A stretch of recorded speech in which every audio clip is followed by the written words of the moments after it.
perhaps only 1 out of 3 biblical leaders finished well without abusing their power, harming themselves and others. And I think that is too few. There is a clear parallel between what causes organizations to drift and what causes people to drift. Small compromises compounded by time. What can we do today to make sure that we are constantly recalibrating, refocusing, and living in light of what we believe matters most? Why do so few leaders finish well? And how do competent, mission-driven people end up drifting so far from the values that they started with? In today's episode, Peter Greer, author and president of Hope International, gets painfully honest about what takes leaders off course and what it takes to stay faithful. One moment that really hit me hard was his reminder that ambition can quietly push us to prize outcomes over people, and how that can hurt the very teams we're called to lead. That's when we stop asking, how are my people really doing? This isn't a conversation about systems or leadership cliches. It's about being known. It's about being honest and staying grounded in the mission that matters. Let's dive in. Hey, Peter, it's good to see you, my friend. Thanks for stopping by the ECFA podcast. I've been looking forward to it. Yeah, well, hey, we really appreciate it. We were just talking before we hit record. You're just off the heels of a major donor event. We know you've always got lots on your schedule and things happening. So yeah, thanks so much for taking the time to stop by and visit with us. No, I have the huge amount of appreciation for you and the team at ECFA. So been looking forward to the conversation. Yeah, well, great. Well, you are a kindred spirit to us in many ways, and just appreciated the way that God has worked through you and your leadership and through your writing as well. Just a series of books over the years. Could name many of them that have just been influential for me, and I know many in the ECFA community, but we're especially excited because we get to talk about something that's just coming around the corner, which is your new book, How Leaders Lose Their Way. Well, you know that I write not out of believing that I have figured it out, but I write on topics that I'm trying to figure out. And so grateful, for the opportunity to learn from a bunch of others. So anything that we talk about today is going to be something that I have learned from others who are further along on the journey and so generously shared. But yeah, I do. I love the writing process. I love the opportunity to grow and learn. And this book has absolutely opened my eyes about just how easy it is to lose our way in some practical ways that hopefully our lives can be marked by that long-term faithfulness, measured in decades, not just in a couple of years. Amen. Well, it is a ministry, and we're right there with you, by the way, in the learning piece.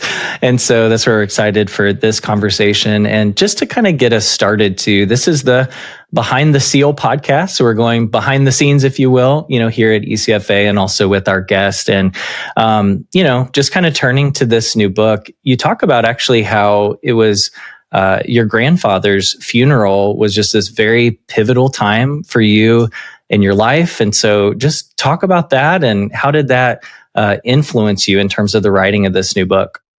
Yeah, so maybe just taking one step back from that is, it was 10 years ago that we wrote the book Mission Drift, and ECFA was so helpful in that, but that was looking at how organizations lose their way and how easy it is to drift over time. And there was a pivotal moment in writing that book where there was a donor that came and asked us to do some things, and it was a significant check, but they asked us to tone down our faith. And that was really the moment that we recognized drift is real, and it's slow and it's subtle. And that started us on a journey to understand how organizations drift from the founding purpose. And as we started 10 years later, we were asked to say, would it make sense to do kind of a revised and expanded version of Mission Drift? And the piece for me that was so interesting was not looking at more case studies of organizations that drifted. I think we all know that happens. I think we all know what we can do to prevent that. But for me, it was over the last 10 years since Mission Drift was launched, it was really looking at the number of leaders who drifted, not just organizations. And I know we've been on a similar journey with ECFA, recognizing and creating standards about that. But it was kind of tragic for all of us to see leaders that we know, love, respected, lose their way over time. And so this was really a case study to say, let's not look for more organizations that have drifted. Let's try to understand what causes us to drift and what can we do to prevent it. And that moment when I was with my grandfather, it was one of the very few times that I was with someone when they left this life and went to the next. And in that moment, watching my grandmother's reaction, and then watching the family reaction, and then watching in the days to come what happened as we celebrated his life. And his life, it was not marked by some amazing things. His life was marked by faithfulness. He loved God with all that he was. He loved his wife. He loved his family. He loved those that he was entrusted to care for. And I looked at his life, and it was so clear to me that is a well done, good and faithful servant type of life. Not a lot of fanfare, but great faithfulness. And then at that time, looking at my own life, and even though I had been talking and writing about mission drift, I think in my own heart, I was starting to lose my way. I was starting to lose sight of what is most important.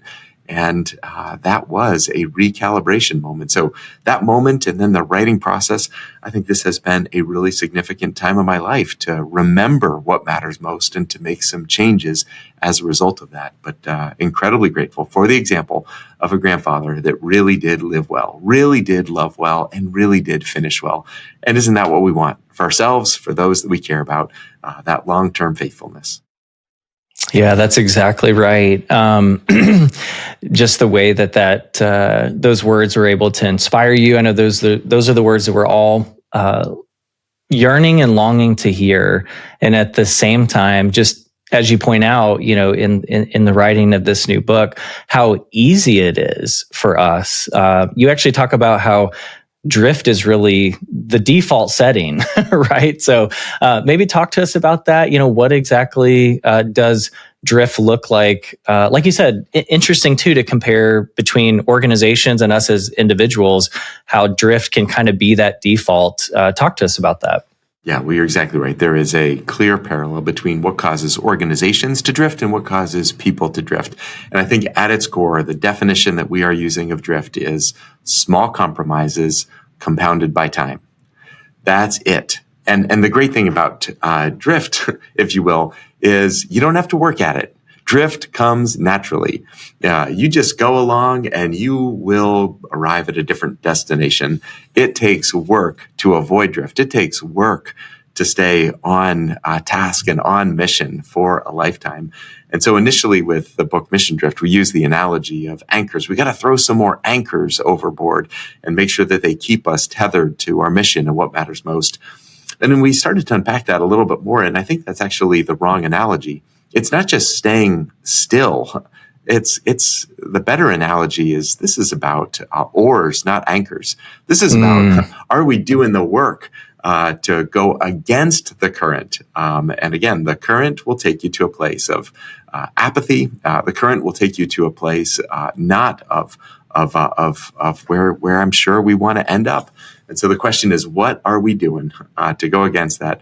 And it starts by knowing what is our definition of success. What is our definition of a life well lived? And again, that's probably why that moment with my grandfather stood out so clearly, because it was an example of a life well lived. And that motivation to say, let's grab our oars, let's do the work, let's continue to do the work to live a life on mission. Yeah. Were there some things in your grandfather's life that you looked to as some of those oars that kept him from drifting? Were there things that you saw as you looked at his life? Yeah, I wish that I could have had an interview with him as part of this process, but we didn't. And so it wasn't necessarily from him the things that we took, although all of the things that we found, I would say, were in alignment with his life. But some of the things that we found as we started to look at individuals that drifted and then use it as a comparison point, and those that really did have that long-term faithfulness. And what's the difference? And again, it's not major things. It comes down to small but missionally critical small habits, attitudes, behaviors. And, one really simple one. There was a study that was done of individuals that didn't finish well, And one of the things that they all had in common is every single one had long before lost any sense of a personal prayer life. They would still perhaps pray on stage, or they would still pray at events, but any sort of a personal prayer life, it matters. And maybe it doesn't matter if you miss a day or two, but you have year after year of a neglected soul, and it will have real implications in the way that we live. And so that was one very concrete, practical piece that we had. Another one was about friendships. And I know maybe we're going to dive into some of these a little bit more, but isolation is not a good place to be if you want to live well and finish well. And so anyway, we could talk a lot more, but I did see these lived out in the way that my grandfather lived. And again, in that moment, watching my grandmother's reaction was probably what impacted me the most. She felt loved and cherished, and it was so clear that this was the sweetest goodbye I had ever witnessed. It felt like a true sacred and holy moment watching her say goodbye to that. And again, that is because there had been almost 60 years of small actions on the daily and weekly, small, tangible ways of loving. And that had really brought the two, really had become one, and to see that in that moment. Yeah. Well, it sounds like even though you didn't have a chance to get to interview him, that his life was one that spoke for itself in some ways. And like you mentioned, just the impact that he was able to leave on others. That's really sweet to get to see. Just as you were sharing too, and I do want to get into some of these, what are the practicals of what it looks like to have some of these oars in place. But, another question too would be, I guess in the spirit of, if we all know better, right? Like we all sort of know, like, we shouldn't be neglecting our, prayer life. We shouldn't be neglecting our friendships and just kind of on down the line. Why is it so easy, do you think, Peter, for us to fall into that place of, maybe we miss a day or two, but how does that turn into some of the examples you talked about of people who did end up drifting? How do we get to that place? Yeah, I'm really curious of what the reaction is when you hear the next story of a Christian leader that loses their way. And my guess is, while not stated perhaps as explicitly at this, some version of, I can't believe they did that. That would never happen to me. And that is not my posture or approach. You start looking at these stories and I think, prone to wander, Lord, I feel it, prone to leave the God I love, that hymn by Robert Robinson. And I think with all of us, it is easy to do. It is far easier to lose our way than it is to have that long term. And a similar study that found that, perhaps only 1 out of 3 biblical leaders finished well. They finished without abusing their power, harming themselves and others. Did you say 1 out of 3? 1 out of 3. Mm-hmm. Yeah. And that's maybe huge. That is true today. Maybe it is a similar statistic today. And I think that is too few. That is the wrong percentage. And again, it's not just us that are impacted. When we lose our way, our families are impacted. Our organizations are impacted. Those that we care about are impacted. And the credibility of the global church is impacted when a leader loses her way. And so when I hear those stories and when I see all the implications, the question is not, or the posture is not, I can't believe they did that. But Lord, help that not to be our story. Help our story to be a different story of long-term faithfulness. And so I think that's actually one of the starting points, is to recognize that you're vulnerable, to recognize that it doesn't matter your story, it doesn't matter what brought you to this point. There is no immunity. There is no guarantee that you are going to finish well. It is like right now, what are we going to do today in the small recalibrations that are going to be necessary for us not to lose our way? And that's the summary. It's not these big things. It's not these grand moments. It's the small habits, actions, thoughts, behaviors that we do today that are going to, over time, shape where we end up. And I just really, because I care about this organization of Hope International, because I care about the people that we serve, because I care about my family, I want to make sure that what I am doing today is in alignment with that long-term faithfulness. Amen.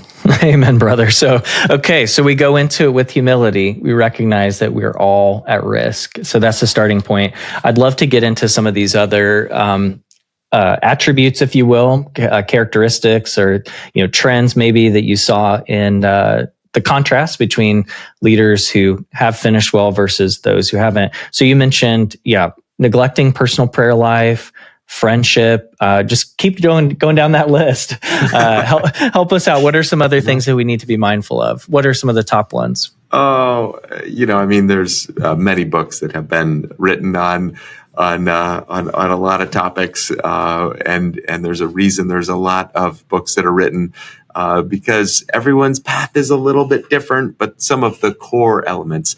I really appreciate how Jim Collins, he wasn't writing to Christian leaders, but I think he absolutely nailed something. That step number 1 in his book, How the Mighty Fall, talks about hubris born of success. And I think that is so true. I believe that if you are given accolades and if you are successful, that is actually spiritually a far more dangerous place to be than in the midst of feeling like, I don't know how I'm going to make it, Lord, unless you show up. And again, this is why we kind of parallel the book, the story of King Solomon, because King Solomon started so well. He's asked by God, what would you like? And he says, grant me wisdom. For who can lead a people like this? He knows that he doesn't have what it takes. He doesn't have the wisdom or intelligence, or he has so many questions as a young man as he steps into this leadership role. And yet over time, what happened? His confidence in his abilities, his confidence in his military, his confidence in his wisdom slowly turned him away from a heart posture of dependence on God and led to a dependence on self. And that's where, again, there was one study that was done and it found in latter years of ministry, the tendency is to rely on one's own ability rather than to rely on God. And so I think that's one of the foundational pieces is, do we think that we can do this on our own? Do we think that we've got the intelligence? Do we think that we have the experiences to know how to lead well? And I would say if we think we have that, that actually is a dangerous first step, might be a version of that hubris born of success. And those stories tend to, over time, just accelerate in relying on self, not on God. And again, those stories did not end well, the ones that we researched.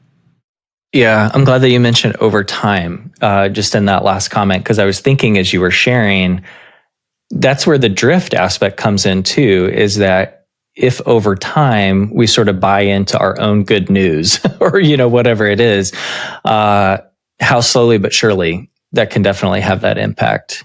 You were also just talking about Solomon, and I think you talk about how he created what you called an exception clause for himself. So as an attorney by background, it's like, you're always taught, right, there's an exception to every rule, but maybe this is an example where there's not an exception to every rule, right? When it comes to the life of Solomon. Yeah, no, you're exactly right.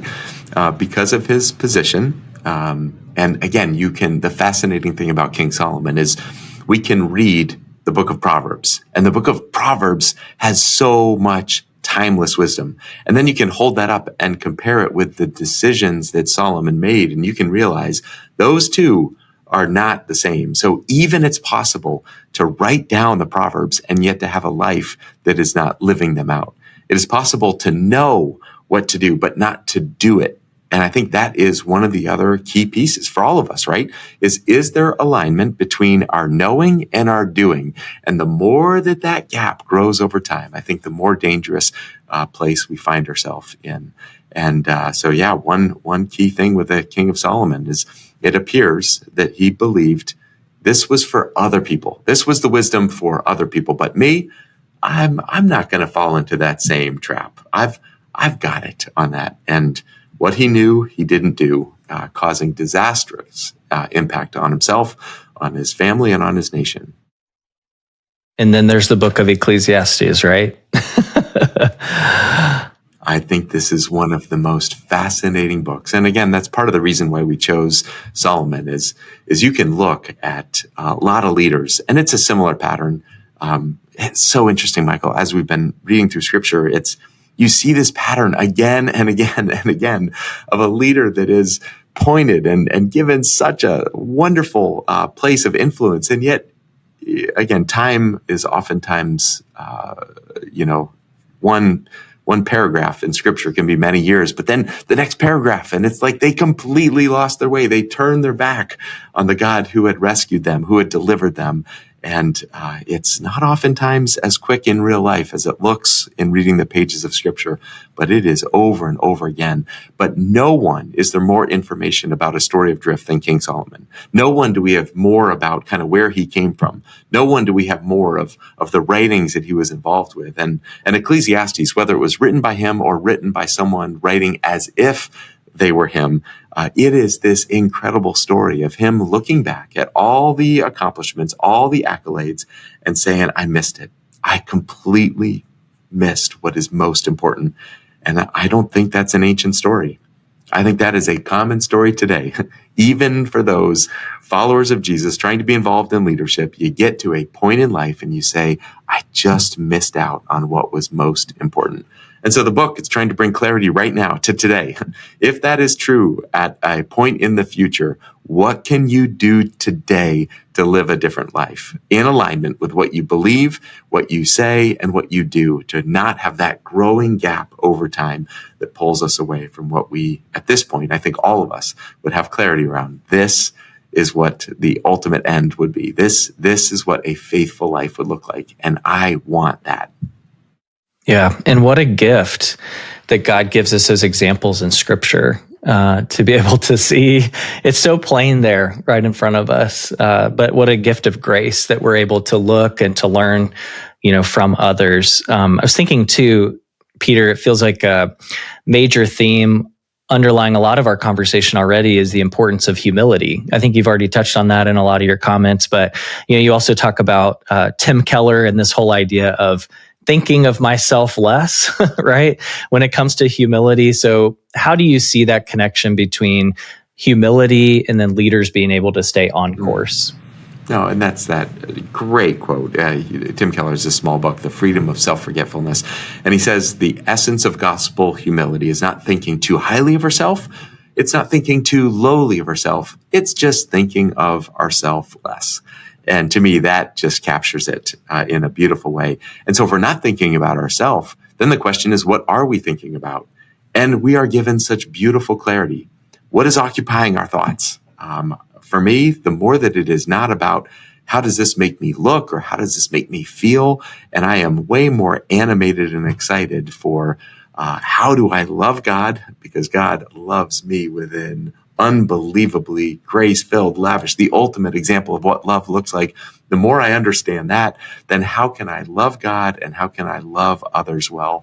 And so it's just not thinking about how does this make me look or me feel, because the primary focus is on God and others.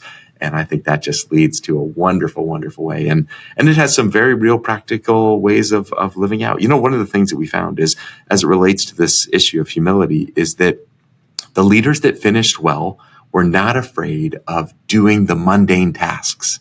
Even though their title and position might go up over time, they were still the ones who were caught shining shoes when shoes were left out at an event. They are still the ones emptying the trash cans. They are still the ones that say, there's no job that is beneath me. And isn't this the example of Jesus?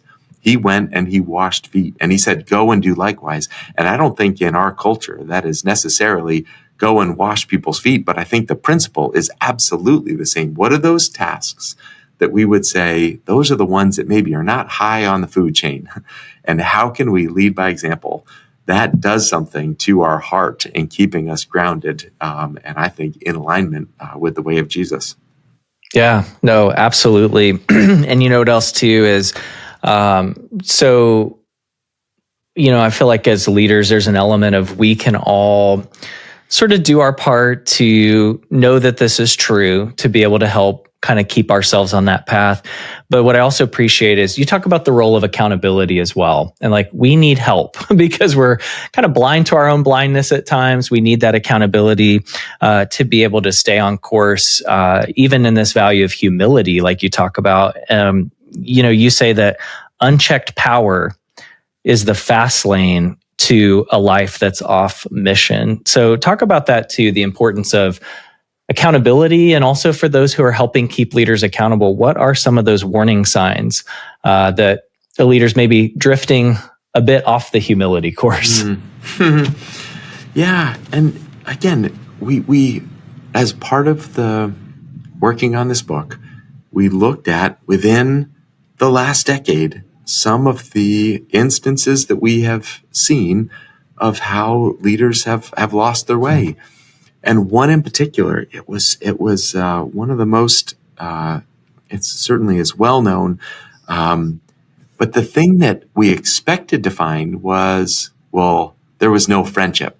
There wasn't that accountability system, and the person was kind of above, and you kind of then go the next layer, and it kind of looks like that because the board is made up of, a very tight-knit group of people that might have questionable ability to truly hold someone accountable. But then when you dig down a level further, the individual had the things in place. They had the accountability group. They had the ability to gather with others. But the issue was, and we did have the opportunity to do some research here, and it was not that the structures were not in place. The issue was there was not truthfulness in it. So it's not about having friends or an accountability group. The question is there honesty in that?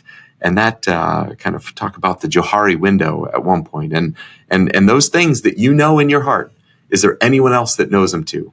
And the more things that you push into that category of, well, I could never tell this because if I did, the reputation of the ministry might be harmed. So what do? We stuff down. We pretend it's not there. I could never tell others, or this might be an impact. And so there's, even if we have the form, do we have the ability to know others well? And I think that's the piece. It's not just about, well, have a group of people that you meet with once a week or once a month. That is not going to do it.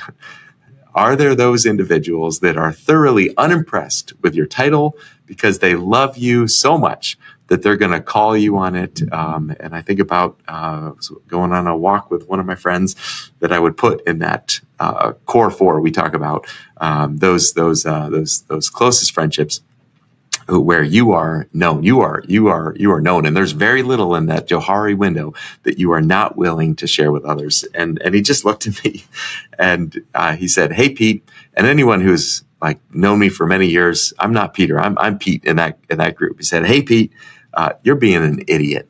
And I thought, what a gift. And he was totally right. I was totally not thinking clearly on that. And so I think the question is, who do we have? Who do we have in our life that knows and is willing to say, "Hey, Pete, you're being an idiot," in those moments? And even if that stings a little bit in the moment, the alternative of not having that person or those people in your life, there's a lot at stake, whether or not we are truly known. And it's not about these, systems or buzzwords that we might talk about. That is insufficient. Are we fully known? And are we invited to speak the truth in love in those conversations? Yeah, and I'd love to just follow up on that because I think that is so key. I mean, first of all, we do have to have the structures in place. We do have to have those forms. I think in some of the work that even ECFA has done, we've seen that, that's not been there. And there's even an opportunity, a role perhaps for boards to be able to play in that department. But I also appreciate everything that you just said about the importance of not just having the forms, not just having the structures, but making sure that they're working, that they're effective. Is there any advice beyond, just making sure that we are fully known in those settings? Is there anything else that you can, I don't know, this probably feels like $1 million question, but making sure that those things that we're putting in place, that they really are effective? It's so funny you say that. I was literally about to turn the question on you, Michael, and say, you've studied this. What have you found? How do you get important structures? I love how you said that. Absolutely. Not in any way to minimize, but the structures are only as strong as the level of truthfulness that goes along with them. So how do you have both of those? I think about a friend. His name is Mike, and he leads a ministry called C12. And one of the things that they have now implemented is having some candid conversations, not just with the individual, but with the family. And it is more difficult. I can tell you a lot of things, but you talk to my wife or my kids, And that is interesting. That might not be for every organization. That might not be for every type of approach. But there is an element that I loved his boldness in saying this matters. And so I'm going to invite you to ask some other people, how well am I doing? Showing that above any other relationship, you feel fully loved as a son, as a daughter, as a spouse, and that's an interesting way to go beyond just the one individual. Another thing that we found is to actually outside of what's the right environment. Maybe it's not at a board meeting, but who are those individuals that are walking alongside and having an invitation, almost like stated up front. I have asked you to ask the difficult questions and almost to set the system and structure and relationships up long before you need them. I think that goes a long way in making it. But Michael, for real, what have you found? How do you balance that importance of structure, but then also ensuring that the structures are accomplishing the ultimate good and goal? Yeah, no, I appreciate that. I mean, I would come back to something we already talked about too, which is humility.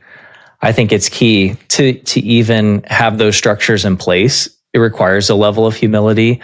And then, like you said, beyond that, if we're going to be initiating conversations with family members or perhaps staff of leaders, it takes another level of humility for a leader to invite that. And also, by the way, to be able to receive help. Care that's being offered. I think that would be another key ingredient that we've seen is not just focusing on, hey, are the behaviors of this person in line, but also, what is the state of their soul? How are both the leader and the people who are in the community around them taking opportunities to really invest in the well-being? It's sort of like that scripture, what does it profit a person to gain the whole world but lose their soul? So those are just a couple of things we've seen. I mean, there's a lot of real practicals, but I think at a high level, humility and care for the leader would be key. That's so good. Yeah. Well, maybe just one other point here, just kind of around this topic of what we might call misguided pursuits, I think, as you talk about in your book. How about the tension here too, Peter, between ambition, making sure that, we definitely do want our leaders to have a sense of drive and, moving the mission forward, but, not at the expense of people and purpose, like you say. So how do we manage that tension between ambition as a leader and pursuing those things, but also not some of the damage to those around us that can happen when ambition isn't in its proper place? And this is the challenge, right? The people that are working in the organizations that you work with so closely, they believe in the work that they're doing. There's an urgency about that. There is, and I think that is great. You don't want people working with organizations where they're not all in and they don't believe that it's making an impact. But what's the shadow side of that? And I think the shadow side is sometimes we can have a means justify the ends type thinking. And because of the nobility of our mission, we sometimes run over the people that are involved in making that mission happen in that. Again, people are being impacted. We got to keep going without ever pausing or asking, how are you doing? And what's the toll on them? And so I think this is where the belief then has to lead to action. Knowing has to be connected to doing. So if that is true, I would ask a simple question. What are you doing to listen to the staff? What are you doing to listen to those that are involved? And do you have a systematic way of answering the question, not how is the organization impacting others, but how is the organization impacting those that are working? And again, if anyone is interested, we have a couple tools that have just been great. We have a spiritual integration, a staff impact and engagement strategy that looks at a bunch of issues. And then also we have a system that we do every week of knowing how people are doing at every layer of the organization. And those systems have helped us identify, man, that country program right now, there's a lot going on. Let's understand that. Let's figure out what we can do to support. Do we need to change timelines or projects or add more support? And And it just gives us a way of systematically listening to those that we are serving, and that has been enormously helpful. So I think recognizing it and then creating ways of structured listening so you can know the answer to that question of what is the impact on the people that we are working alongside. Structured listening, that's good. How long have you guys been using those tools? I'm curious. Oh, I would say that there has been, initially it was Best Christian Workplace, and then it was recognizing once a year, that's not enough for us. We got to have some other ways of doing it. So I would say every year it's been a few more ways to do that. But it's been probably a decade on the journey to develop some of these tools. Okay. And those are tools that you don't mind us sharing with the podcast community? We'd love to do that. Michael, we had a conversation about rooting for rivals and how we actually believe we're all on the same team ultimately. So yes, open source. We are open source everything at Hope International. Yeah, awesome. Well, we appreciate that. We'll link to that. And, I was just thinking too, as you were sharing about the importance of managing sort of those tensions of ambition, yet genuine care for the people around us, not to give sort of the Sunday school response or answer, but it's like, you think about how Jesus modeled that so well. He was literally on a mission to save the world, and yet he wasn't bothered by children, which, for a lot of people, as you're looking at, okay, what is the utility of this relationship, or what can this person do for me? When you look at it, what could kids do, right? That would be valuable in that sense for Jesus, but he was always willing to stop and to listen. So good. Listening and loving, pretty close together. What's that one quote? You oftentimes can't tell the difference between the two. And so, yeah, that is our one of the things we say at Hope is prayer helps us listen to God, and we want to be a prayerful organization. And data and systems help us listen to staff and those that we serve. And we want to listen well to staff and those that we serve on that. So, yeah, listening is if I could choose a small number of words that would be the goal to define the culture of Hope, listening will be on that list. I do hope that we're a listening organization. Listening, that's good. I don't know how many times I've heard that held up as a core value of an organization, but I really like it. Well, how about kind of along the same sort of theme here and what Jesus modeled for us so well? Talk to us too about the significance of things like Sabbath, rest, and worship in the life of a leader. How are those critical to helping us continue to stay on course? Oh, yeah. So one of the major pieces that as we started doing these interviews, and I am so grateful working with Jill, but then also having people that were willing to share their story with us. It was truly humbling for me that here they have these stories and they're saying, I'm willing to share where I went off track so that it might help others. Like that takes incredible courage. And I am so grateful for the people that trusted us in sharing the story and the journey that they're on. But so many of them used a line, which was some version of, all of a sudden, I discovered that I was, and then fill in the blank. And the moment of realization comes suddenly. But the moment of getting to that, if they would have had eyes to see, there were probably a lot of warning signs along the way, a lot of small decisions.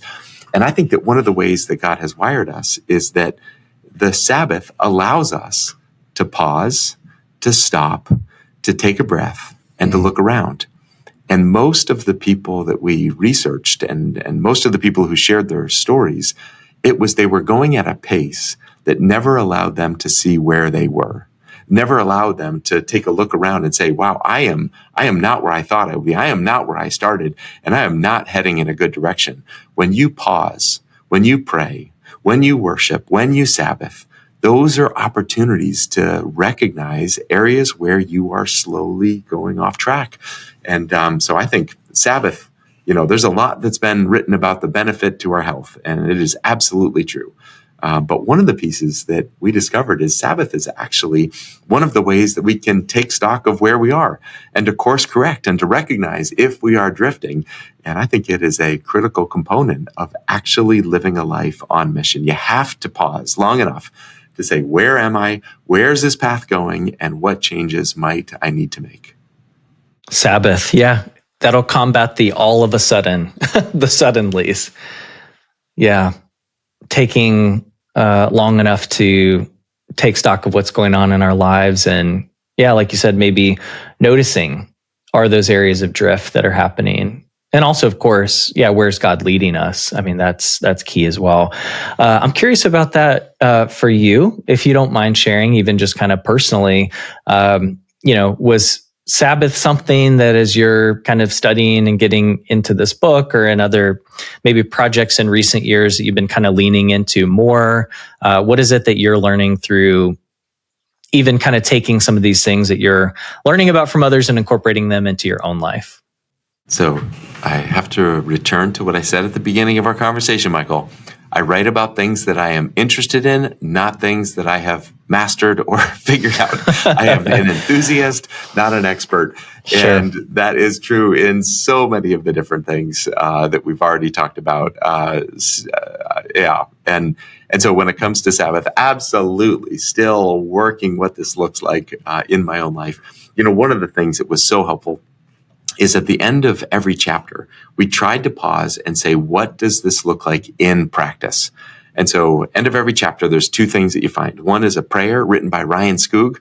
We wrote a book together called Lead with Prayer. And I just, his ability to use language to bring us closer to Christ is a really special gift that he has. So at the end of every chapter, Ryan very generously provided a prayer related to that topic that I'm so just honored to include. And then the second piece right after that is, and how do we actually put this idea into practice? And so every chapter, if we were talking previously about friendship, it's look at the constellation of friendships that you have in your life, and who are the individuals in these four different categories, and actually do it, write it in that. And when it comes to Sabbath, there is a path about, here's what we're going to stop doing. What are those things that are actually not allowing you to enter into the Sabbath fully? So one for me on my list, as I went through that exercise, even Saturday night and Sunday evening, bill paying is not restful for me. That is not a way where I get great joy and delight. So that's not something I do on Sabbath. And then not only the stop, but then what do we do in that? And then inviting into the habits and practices that truly are restorative. And so that process, there's a form, and I can just tell you personally, anything that we write about are things that we've been doing in our own lives. And for me, that has been enormously helpful. Again, no surprise on that, but I find being outside, off screens, and in this incredible world that God has made incredibly restorative. And so being in nature is one of the pieces for me. What am I going to do today to get outside? And our family, we live in central Pennsylvania. There are so many amazing places to go explore and hike. And that is part of Sabbathing in one of our habits of our family that we enjoy together. So again, that might not be restorative to you, but I think the process of going through, identify what do we need to stop, what do we need to start, and what does it look like to worship fully as part of that practice. So hopefully that tool will be helpful to others as well. Yeah. Be in nature, not in your checkbook on the Sabbath. I can think about some times that's probably ruined some Sabbaths for me too. What other safeguards or practices, what else have you found helpful in addition to Sabbath?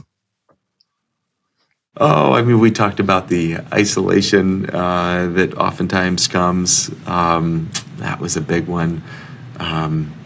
Maybe just related to what we were just talking about, but it's understanding the limits that we've been given, not as something to be fighting against, but actually to embrace in that. And what do limits do? Like what does our understanding that we can't do it all? I think at an organizational level, that builds a healthy organization. When you no longer are under the false pretense that you can do everything, you are forced to start delegating. And we tell the story of one of my colleagues who works at Hope International, and he had a health crisis that ended the illusion that he could do it all. And guess what happened? other people picked up the pieces. Other people started stepping up in new ways, and it didn't limit the organization. It unlocked all kinds of possibilities. And so I think understanding and embracing some of the limits that we have is a really healthy thing for our soul, for our organizations, and for the work that we do. I think that's a really, really important one. Slowing down, we talked about taking stock of where we are. Worship and awe and how that is connected to getting our eyes off of ourselves and onto the one who is we would do well to spend a little more time not looking at just our issues, but remembering the one who is in control. Anyway, lots of practical ones, Michael, but yeah. And again, that's where the biggest conclusion is. It's not this one keystone habit. It's not this one issue. It's the accumulation of seemingly small decisions that we make today that will shape where it is that we end up. Yeah, no, these have all been so good. I appreciate the comment too about what it looks like to just integrate these, the compounding effects of them over time. And thinking about our time, and I know it's coming to a close here, maybe just kind of want to end with this one too. I feel like we'd be remiss if we didn't take advantage of the opportunity to ask, because you have done so much research, so many interviews, a lot that has really gone into your life experience that has gone into this latest work. I'd be curious too, Peter, if there's anything that, as those who are listening, you think maybe they would be surprised. Maybe they would be surprised to learn, from something, as we had the opportunity to do research for this book. Is there anything that you feel like people might be surprised actually to learn from what you found? Yeah. Or not. Maybe it is all the things that are common, that we would typically think. I think the biggest surprise was how many people, even those who knew the story of King Solomon really, really well, even those who could point to examples of other leaders that have lost their way, individuals that had these incredible careers and successes. And I think the biggest surprise, Michael, is just hearing how they didn't think it would ever happen to them. Hearing how they thought, the King Solomon, right? I know enough. It's not going to happen to me. And then you realize that it actually did happen to him, and it's happening today in real time. And so I think that was the biggest surprise and I would say maybe one of the blinking red lights is, even if you're hearing to this conversation and your thought is, well, that's for someone else. I just don't think so. I think it takes work, effort, intentionality, and an abundance of God's grace to live faithfully. But it is the exception, not the rule, that you and I, that those that are listening, it is the exception, not the rule, that we will finish well. And so I would just say, eyes and heart wide open. Again, going back to what Robert Robertson, prone to wander, Lord, I feel it. If you don't feel that, if you don't feel like in your soul, I could make a mess of things, you might be in a more dangerous spot than you might realize. And so I would just say there is no immunity. No one has a free pass. And I would say the abuses of money, sex, and power have taken down more godly people than you. And so be on guard, be aware, be on watch. And then what can we do today to make sure that we are constantly recalibrating, refocusing, and living in light of what we believe matters most? So that's maybe the biggest thing is no immunity. Do the work. Please, please, please. There's too much at stake for those that you love, the organizations that we're part of. There's too much at stake for our collective credibility to have more leaders lose their way.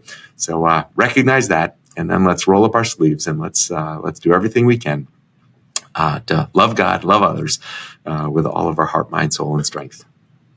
Yeah, such wise words. What a good challenge. I feel like we definitely can. That's the place to land it. I think as soon as we hit stop at the end of this podcast, like I'll take, even if it's just 5 minutes, to do that reflection, to get quiet and just say, how am I doing? Where am I at, Lord? Search my heart, right? Tell us those things. So Peter, thank you so much. Thanks for your time today, all your wisdom. Thanks for the ministry of putting so many of these lessons in print form. We really appreciate you. Well, that's both ways. Thanks so much, Michael. Thanks for joining us for the Behind the Seal podcast. If today's episode challenged you, share it with someone and start a conversation. We'll see you next time.